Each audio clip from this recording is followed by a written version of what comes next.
Are you joking, Daniel? I stared at my phone, rereading the text message from my son. Mom, I think it's best if you don't come to the wedding. We want to avoid any confusion or awkward situations. My name is Olivia Parker, and at 48, I never imagined I'd be uninvited from my own son's wedding because I looked too young. The text had come just 3 weeks before the ceremony, after months of helping with preparations and paying for half the venue. I called Daniel immediately, my hands shaking as I pressed his number. When he answered, his voice was distant, formal, a tone I'd never heard from him before. Mom, Sarah's just concerned about the photos and how it might look. You know, with you looking more like a sister than a mother. He trailed off, clearly uncomfortable.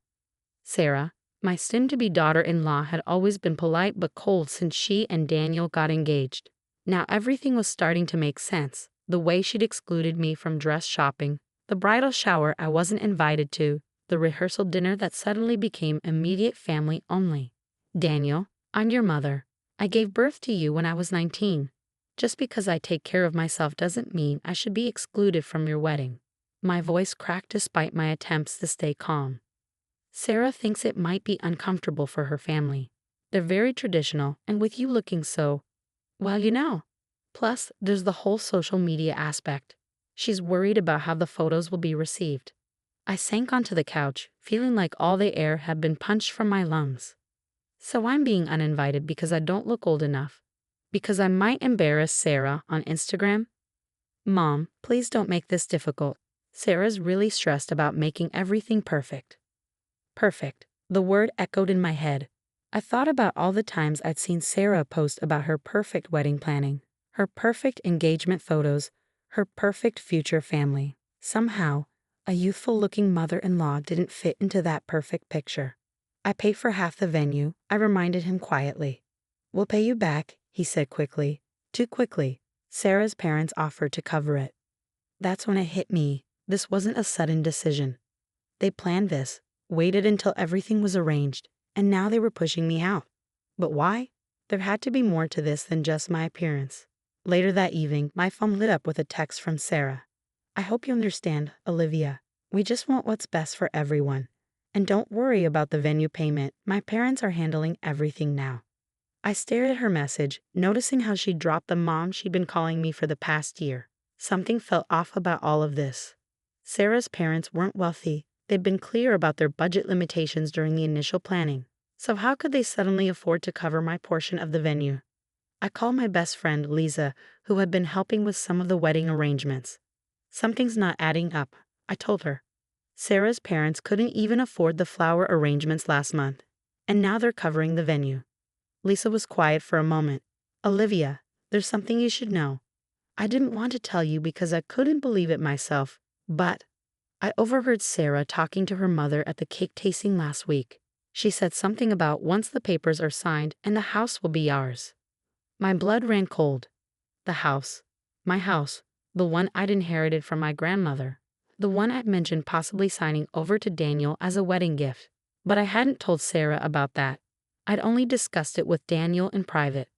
There's more, Lisa continued. Sarah's been telling people you had work done, implying that's why you look young for your age. She's been painting this picture of you as some vain, superficial woman who cares more about appearances than family. I felt sick to my stomach.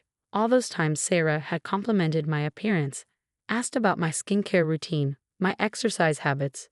She'd been gathering ammunition, building a narrative that would make my exclusion from the wedding seem reasonable rather than cruel. But as I sat there, processing everything, my phone buzzed with another message.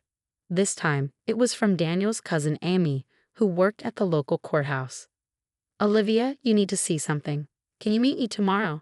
It's about Sarah, and you're not going to like what I found. I stared at the message, my heart pounding. What else was Sarah hiding? And more importantly, what was she planning to do once she legally became part of our family? The next morning, I met Amy at a quiet coffee shop near the courthouse. Her face was tense as she slid a folder across the table. I shouldn't be showing you this, she said quietly, but I ran a background check on Sarah.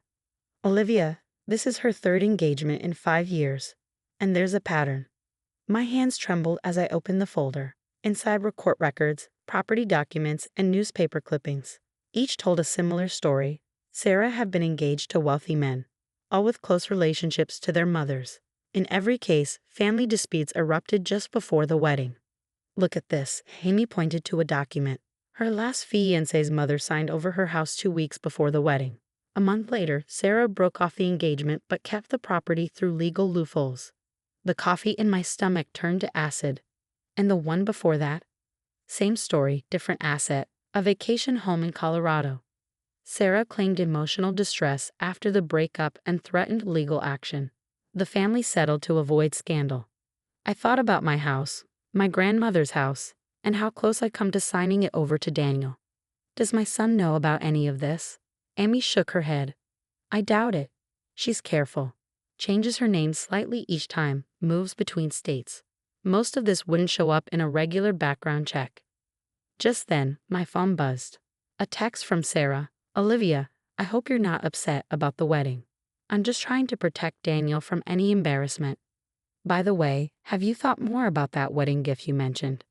The audacity made my blood boil. She was still trying to manipulate the situation, even now. There's something else, Amy said, pulling out another document. Sarah's parents filed for bankruptcy 3 months ago. They couldn't afford a coffee maker, let alone a wedding venue.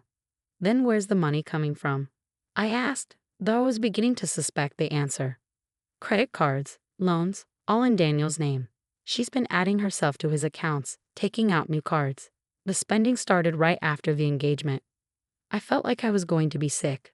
My son wasn't just being manipulated, he was being set up for financial ruin. The wedding's in 2 weeks, I said. What am I supposed to do? Daniel won't believe me if I just tell him. Amy smiled grimly. That's why I brought this. She pulled out a USB drive. Security footage from the courthouse.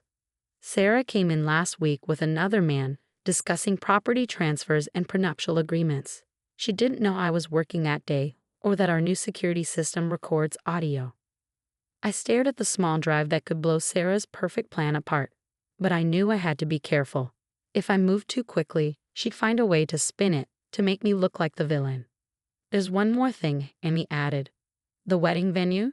Sarah's secretly moving it to a different location. Only certain guests are being told. I'm guessing you can figure out who's not on that list. It all made sense now, the sudden insistence on paying me back for the venue, the weird excuses about the rehearsal dinner. Sarah wasn't just trying to exclude me. She was planning to have the wedding without me even knowing where it was. I took a deep breath, feeling surprisingly calm. Okay, I said. Here's what we're going to do. I spent the next hour outlining my plan to Amy. It wasn't enough to just expose Sarah. We needed to make sure Daniel saw the truth for himself. And I knew exactly how to do it. As I left the coffee shop, my phone buzzed again. Another text from Sarah. Just wanted to check, you're okay with not coming to the wedding, right? Daniel's really hoping you won't make this difficult. We hate for this to affect your relationship with him. I smiled at my phone, thinking about the USB drive in my purse and the plan taking shape. Of course, I texted back, I understand completely. I just want what's best for Daniel. Sarah's reply was immediate. You're so understanding. I knew you'd see it my way. And about the house. I left her message unread. Let her think she'd won. In 2 weeks, on what should have been my son's wedding day, everyone would learn exactly why Sarah didn't want me there. And it had nothing to do with how young I looked. The day of the wedding arrived, bright and clear. Thanks to Amy, I knew exactly where the real ceremony was being held. A small chapel on the outskirts of town, not the venue Sarah had originally booked. I sat in my car, watching guests arrive. Sarah had invited everyone who mattered for her plan. Daniel's business partners, our extended family, and anyone who might have influence over future assets. She had even invited my elderly Aunt Helen, who owned significant property she had always promised to Daniel. At exactly 2 p.m., I walked into the chapel. The gasps were immediate. Olivia. Sarah's mother sputtered. You're not supposed to be here. Sarah, still in the bridal room, must have heard the commotion. She came rushing out, her white dress swishing dramatically. What are you doing? You can't be here. I smiled calmly. Actually, I can. You see, I own this chapel. The color drained from Sarah's face. What? I bought it last week. Interesting thing about property records. They are public. just like bankruptcy filings, credit card applications, and court records from 2 other states. Daniel stepped forward, confusion written across his face. Mom, what are you talking about? Show them, I said to Amy, who was already setting up a projector. The security footage from the courthouse played on the chapel wall.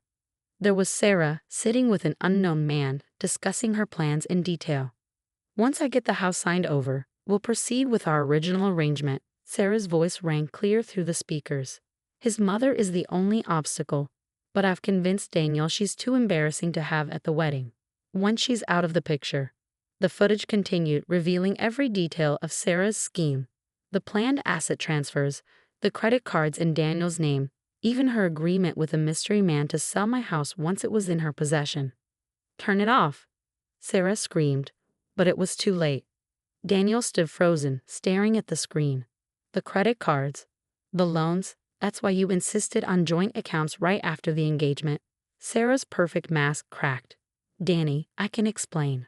Like you explained to your last 2 fiancés, I asked quietly. Amy started distributing copies of the court records to the stunned guests. 3 engagements in 5 years, I continued. 3 families nearly bankrupted. 3 properties stolen or extorted. Did you really think no one would discover the pattern? The chapel erupted into chaos. Sarah's parents tried to slip out but were stopped by Daniel's cousin, a local police officer. We should probably discuss those fraudulent loan applications, he said. Daniel walked over to me, his face pale. Mom, I'm so sorry. I should have listened. I should have known you'd never. I pulled him into a hug, feeling his shoulders shake. It's okay, honey. She fooled a lot of people. Sarah made one last desperate attempt. Everything I did was for us, Danny. For our future. Your mother was trying to control you, to keep you from having the perfect life we deserved. The only thing my mother did, Daniel said firmly, was protect me from making the biggest mistake of my life. As Sarah was escorted out, still protesting, I looked around the chapel. The perfect wedding she had planned had indeed turned out to be unforgettable, just not in the way she had intended. Later that evening, Daniel and I sat on my porch at the house that had almost become part of Sarah's scheme. How did you know, he asked, about all of it? I smiled, thinking of my own mother, my grandmother, all the strong women who had taught me to trust my instincts. Sometimes, when someone tells you you're too much of something, too young, too old, too difficult, what they really mean is you're too hard to fool. Daniel nodded, understanding at last. I should have known that anyone who had a problem with you wasn't right for our family. As we sat there, I felt profound gratitude, not just for avoiding disaster, but for the chance to show my son what real family loyalty looked like. Sometimes, looking too young isn't a curse. It's just the universe's way of keeping you sharp enough to protect what matters most. And Sarah? Last I heard, she had moved to another state, probably in search of her next perfect target. But she had learned an important lesson. Never underestimate a mother who refuses to act her age.